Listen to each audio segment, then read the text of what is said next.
Sauter. He does well going into the corner. Coming off, you can see it's Wimmer with a little better grip. Now they drag race down the back straightaway. That point right there where Wimmer gets alongside and feels like he might be cleared. He's so dependent on his spotter there. What the spotter's saying is he's still outside, you're clear, you're clear. And now he is clear. Yeah, he did a nice job of not overdriving into the corner and getting himself loose or in a bad position. He just kind of floated it in there and then got back to the throttle and was able to make the pass. Ricky Stenhouse Jr. And look out! Whoa, that was close. You got about 15, 20 mile an hour disparity in speed there. And it was Brendan Gaughan getting on the high side there. And now you see the gap opening up between those two. Let's move a little bit further forward. Vince, what's the story on Kevin Harvick's 33? Well, they've got a real dilemma. Do they commit to saving fuel and let guys go by, or do they run and hope they get a yellow and end up being able to come and get fuel and tires and then still make their way to the front? It's a tough call. Here was their radio communication a few moments ago. 10th and a half faster lap. Talking about gas, man. We're between 5 and 7 short. Well, you heard that call, and Ernie Cope, the crew chief, telling Kevin we're 5 to 7 short. And just a moment ago, as you see, we are under caution. We've gone to caution. Kevin Harvick said, as he let Keselowski go by, do I keep letting them go? And Ernie Cope said, we've either got to commit to it or we've got to come. They're going to find out right here. Well, and the yellow comes out just as we were listening to the tail end of that radio. It's our 8th caution. You can see the tire that is right out there. So the debris is very plain to see. And we're inside 40. So, and there is Derek Cope's car. Yeah, there was a little contact between the 73 and the 99 coming out of turn 4. I think Derek Cope already had a problem, but that's what happened and where that tire came from there. And then the 26 car spun coming onto pit road. Now I think the only dilemma now is, are the 22 and the 20 going to stay out? Because I think the rest of these guys have to come get tires. They'll have to stay out because they're a lap down, won't they? True. My fault. Yeah, yes. my bad. Yeah, they're going to have to get that.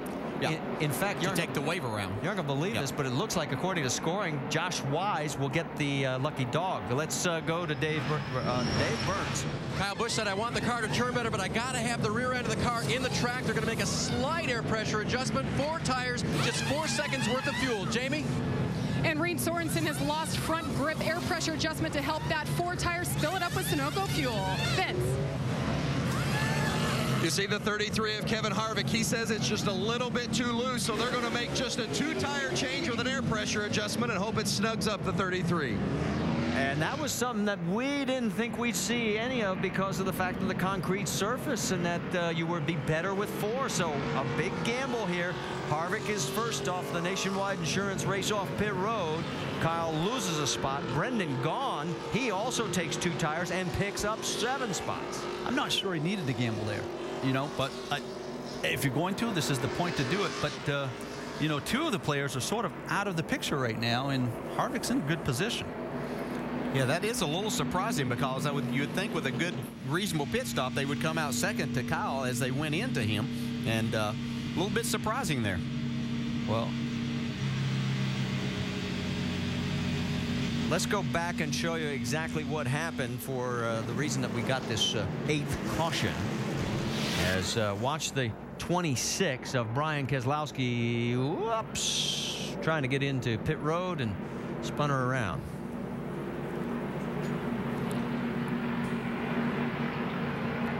And then you also saw the debris of the tire that was out on the track. So between the 2 things, that's what we're under our 8th caution for. And it's going to set up a very interesting climax to this race because we now have 20 cars on the lead lap. We introduced you to John Reese, our over-the-wall crew member on that 27 car. Johnny Sauter, let's show you what his last stop looked like. Come on now. What it's all about. Having some fun on a Saturday afternoon, baby. Coming around the left side, right side really good. Get it up. And he's out of here, baby. Go, go, go, go. So there's John as he gives the call, and Johnny Sauter right now running in 12th position, giving that 27 car another good ride, taking over after Greg Biffle had been running the car earlier this year. Okay, let's check in on our in-race reporter, Justin Allgaier. He has been a good car all day. He's running 6th right now, DJ. Hey, Justin, Dale Jarrett, the ESPN. You have a copy? Loud and clear, Dale. Go ahead. Well, looks like this is going to come down pretty much a shootout. You've had a great car all day. Can you get the job done once again?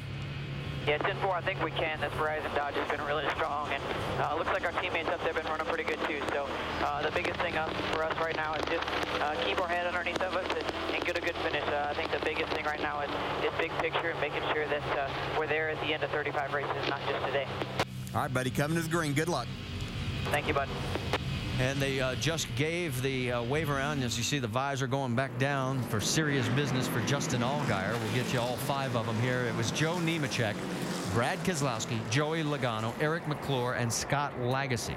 So those 5 cars now back on the tail end of the lead lap.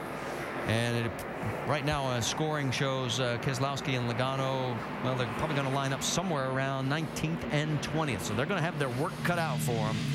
And on point, it will be Kevin Harvick. Will the 2-tire strategy work for the 33 and the 62 of Brendan Gaughan, or is Kyle Busch going to eat their lunch? We are about to find out. Lights out on the pace truck, turns down towards pit road, and it's Harvick with the inside line, slowly bringing him down as we get ready to go back to green flag racing with 30 laps to go here at Nashville. Harvick needs the clearing before he gets to turn 1. And he does. Brendan Gaughan trying to stay right on his back bumper. Kyle on the high side. There's Carl Edwards drifting up a little bit as well. Further back, that was John West Townley. No harm, no foul.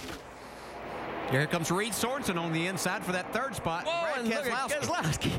Man, you talk about slicing. Woof. He is on a mission. Just made a statement, didn't he?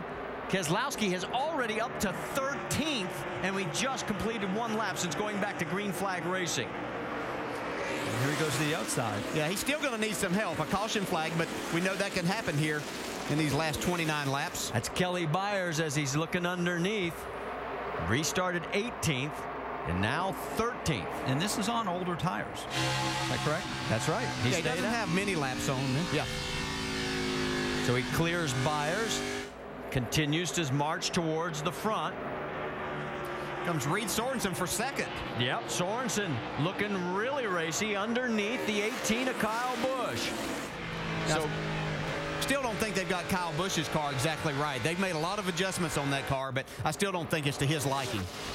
I am surprised Kevin Harvick's been able to actually pull away from these guys to a degree on those 2 fresh tires. I think we may get 15 or 20 laps into this run before we'll see if indeed these tires will hold up, if that's the right thing to do. Let's check in again with Keselowski as he's underneath the 99 of Trevor Bayne. He is wasting little time carving through this traffic. This is for 11th, and he's got him. Oh, this is just his kind of racing. He's aggressive as it is. Let's go back to the restart. Now watch this. Right side of your screen. Hello, excuse me, pardon me, I'm playing through. Let's go left. That's instinct, guys. You don't teach drivers that. That's instinct. Whew.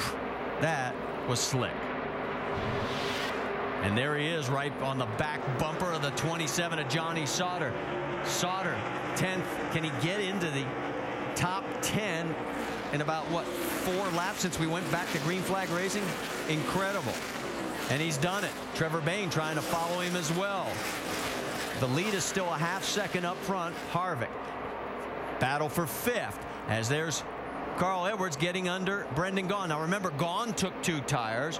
It has not worked out as well for him. He restarted 3rd, has dropped back 2 spots.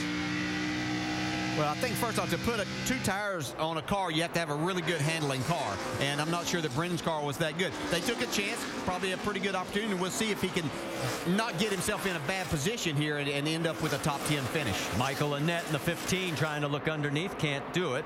He'll fall back in behind Brendan Gaughan. It's getting really busy here, isn't it, guys? Single file for right now, but it's going to get a lot more interesting as the laps continue to wind down here. 25 to go. Kevin Harvick now 24.